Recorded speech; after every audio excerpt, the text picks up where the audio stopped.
Good morning, everyone. Good morning. And welcome to the second Central Texas Environmental Summit. We're so glad that so many of you have joined us this morning for this very important discussion about environmental issues. I'm Andy Sines. I'm the Communications Director for the Texas Commission on Environmental Quality, and I'm going to be up here this morning helping with introductions and hopefully keeping us all on schedule. We have a lot of good information to share with you today with some outstanding speakers who are going to give us just absolutely the latest information on current environmental issues facing our state, and many of them facing us directly here in Central Texas. Now, I wanted to give you just a quick rundown of our agenda for today so you'll know what to expect. First, we're going to hear from our local elected officials, and we are so appreciative of the fact that even with the legislative session going on today, they have made time out of their day to be here with us today. That says a lot about how important this meeting is to them and to all of you. We'll also hear from our 3 TCEQ commissioners who have joined us this morning. They've cleared their schedules, and we're so happy that they're able to join us. And we'll also hear from a commissioner from one of our sister agencies, which I think you'll enjoy that conversation as well. Then after a very short break, we're going to get into a very detailed discussion about some timely issues. And then finally, we're going to ask you to join us next door. I don't know if you've already been over there, but we've got an exhibit room full of displays, about 30 different displays from our agency and from some of our sister agencies and some of our partners in the area, some outstanding information. And you're going to get a chance to talk to our experts face-to-face. Any question you want to ask, next door, we have the answers. Before that, though, before I introduce our very first speakers, I wanted to kind of set the stage so that you guys can understand some of the big issues that we're going to be talking about. The first map that I'd like to show you is this one that you're going to see a little bit later on. This is the official drought map for the state of Texas. And if you've never seen this map before, basically if it's red or if it's orange, that's bad news. So as you can see throughout the state, we've got a lot of bad news. And as a matter of fact, the only areas in the state that aren't facing a drought, if you can see them, are the white areas to the right, to the East Texas, and out towards the west. And those are the two only little pockets in the entire state that are not having some kind of problem with drought in our state. And we're going to hear a lot more about that. The second map that I wanted to show you very, very quickly is the Eagle Ford Shale. This one's a little bit harder to read, but basically, if you look towards the west near Laredo, that's where the Eagle Ford play starts, the shale starts, and it goes all the way up under the Central Texas area, 23 counties, all the way up to the Bryan College Station area. 23 counties that are in the Eagle Ford Shale, and every little dot there is oil and gas activity that's currently happening or is permitted in the next couple of years. A tremendous amount of activity, and one of our experts will talk to us about how we're looking for energy in this area, and also specifically how the economic boom has occurred because of all of this activity. So that's what we have in store for us. Right now, though, we'd like to get started with some of our speakers, and I'd like to ask the chairman of our commission, Chairman Brian Shaw, to help us with the very first introductions. And it is my distinct honor to welcome you to the Central Texas Environmental Summit. This year's co-sponsored by Senator Letitia Vandepute, which you see down here. Just give her a hand. It's also my pleasure to take this opportunity to thank Senator Donna Campbell, who is the host senator, this being her district.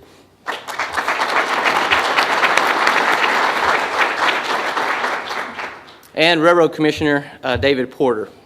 Thank you, David. So, thanks for your leadership and for the comments I know we're going to be hearing from you today. And I want to express the appreciation I have. I know that we're going to have great opportunity to work together in supporting initiatives that help work together to take care of Texas environment to continue the progress we've made. So I look forward to working with you on that. I can say as I look out across this room, I've been watching in the room fill all morning. It's been exciting to see that. But I can tell the Texans are proud of our natural resources, and it's evident from today's attendance that we are all committed to protecting and conserving our beautiful state. And I think as we're going to hear today, that starts and best done when we have all the people across the state working together. And so I appreciate your desire, willingness, and efforts to be a part of that. And in Texas, we can have it all: a thriving economy, safe development of energy, and a strong job market, all while protecting the environment. Through sound science, Texas leads the way toward this balance. And I think that's critical. If you look at the numbers, Texas has done a stellar job of trying to strike that balance where we do have great economic development, and yet we still are continuing to see environmental improvements and enhancements. And by working together, I'm convinced we can continue to improve even on our successes that we've had to date. To help our communities, we've got expert boots on the ground in San Antonio Regional Office under the leadership of Area Director Susan Jablonski.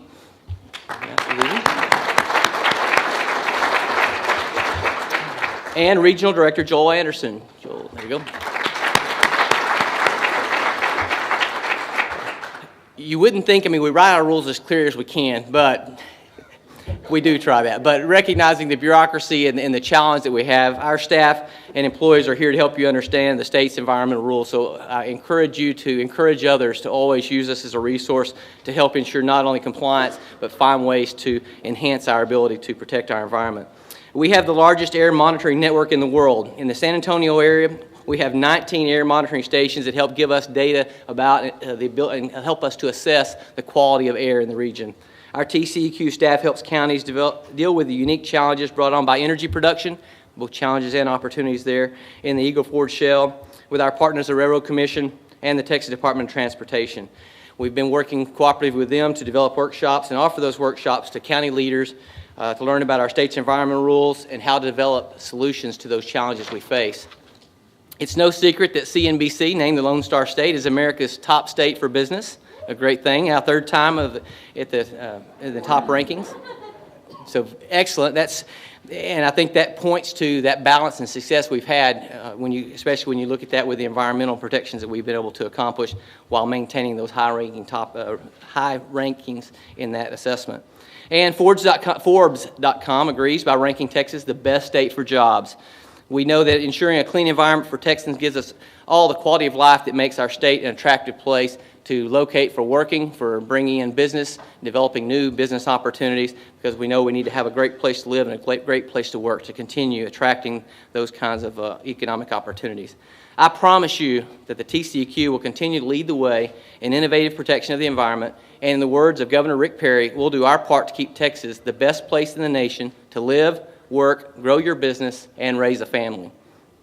I have the esteemed privilege this morning of introducing a brand new senator for District 25, who is also doing her part to help Texas. A conservative woman of faith and a working mom, Donna Campbell was elected to the Texas Senate in 2012 to represent 6 counties: Bexar, Comal, Guadalupe, Hayes, Kendall, and Travis. Senator Campbell and her husband Stan live down the road in New Braunfels with the youngest of their 4 daughters. What you may not know is that Senator Campbell began her career as a nurse. She earned a Bachelor of Science degree at Oklahoma's Central State University and a master's degree from Texas Women's University in nursing. After working for more than a dozen years as a full-time nurse in critical and intensive care, she went back to school and earned her medical degree with honors from the Texas Tech Health Science Center and completed her residency at the University of Texas Health Science Center in Houston. Senator Campbell is a double board-certified physician in ophthalmology and emergency medicine. At the time of her election to the Texas Senate, she was the medical director at Columbus Community Hospital Emergency Department and worked full-time at a freestanding emergency room in Houston. She's a busy lady. Through her volunteer medical work with Christian Eye Ministries, Senator Campbell has performed hundreds of eye surgeries in the West African nation of Ghana. Senator Campbell also served as a precinct secretary in Lubbock, going on to become a full delegate for Texas in the 1986 Texas State Republican Convention. No stranger to hard work and discipline, please help me offer a warm welcome to Senator Donna S. Campbell. Good morning, everybody. You know, isn't Texas a great place to live? Yeah. Yes, and we've got to keep it that way. Excuse me. I did just come off of a 72-hour work shift, left at 5 o'clock this morning. I hope there's not any troopers in here. I think I kind of pushed the speed limit just a little bit in order to get here, and thank you so much for inviting me. Dr. Shaw, thank you for inviting me to speak and your kind words of introduction. I also want to thank TCEQ and the hardworking staff and our other commissioners, Carlos Rubenstein and Toby Baker. Thank you all very much. I'm not sure I've seen the mayor yet, but you know he arranged all this, so we most certainly want to thank him. I want to recognize, obviously, my esteemed colleague in the Senate, Letitia Vanderpute, who was just given, we just nominated her for President Pro Tempore in the Senate. So that is a great thing, and I want to give her a hand for that.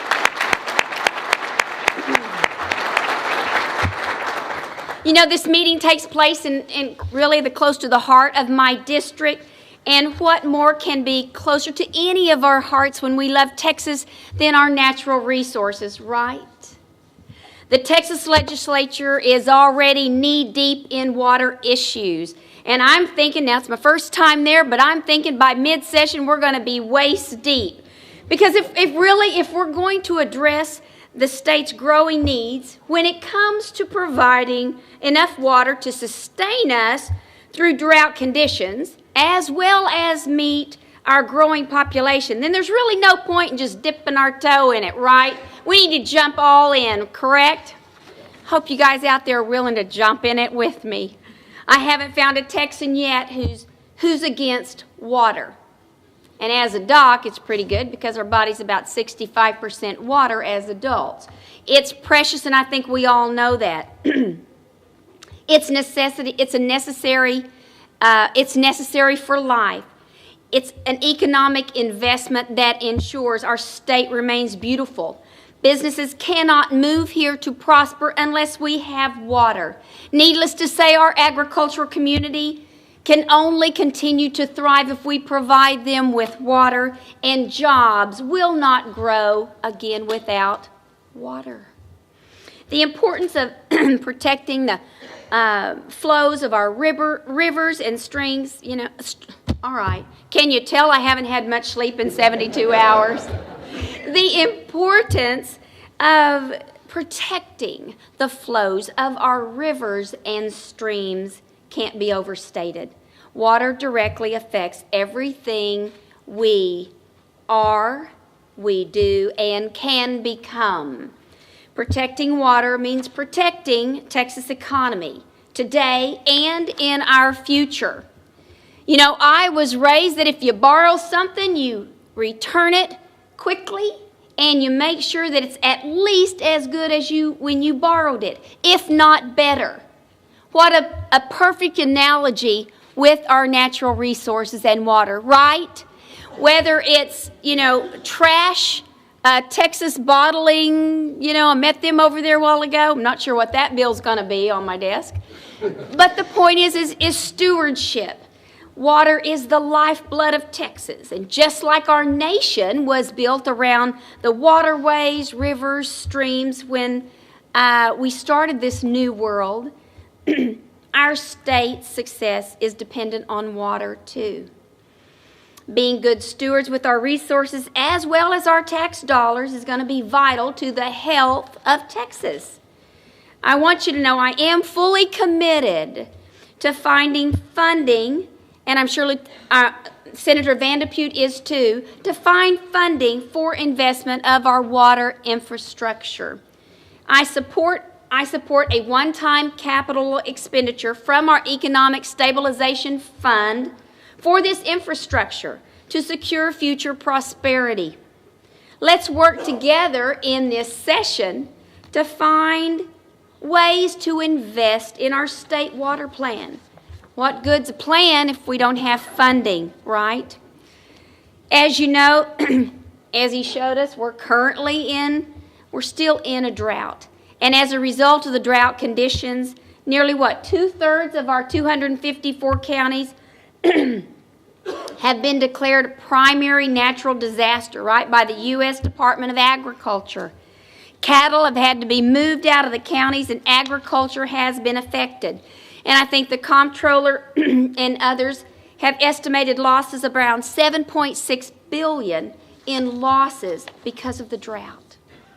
I've spent the past months traveling the 35 corridor and through the counties that I represent and discussed water needs with both ratepayers, those, you know, all of us as individuals, as well as leaders in the community regarding water.